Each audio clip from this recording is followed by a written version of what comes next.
নেমে যাবে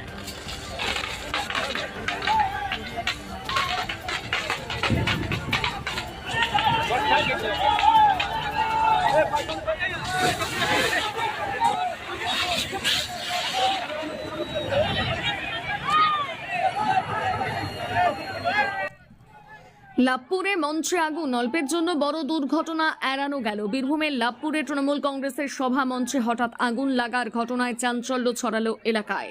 জানা গিয়েছে, তৃণমূল নেতা অভিষেক ব্যানার্জির মঞ্চ ছাড়ার কিছুক্ষণের মধ্যে শর্ট সার্কিট থেকে আগুন ধরে যায় মঞ্চের একাংশে।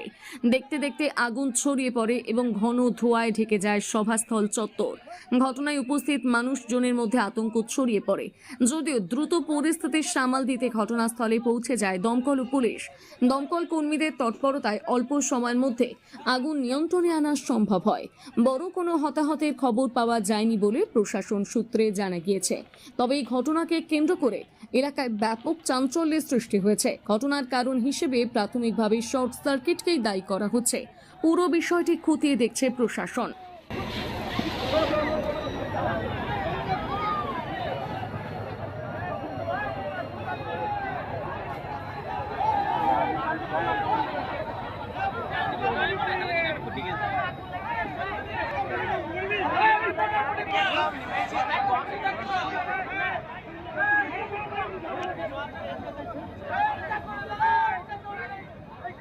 গেল লল গেল ভালো লল গেল মস্ত লল গেল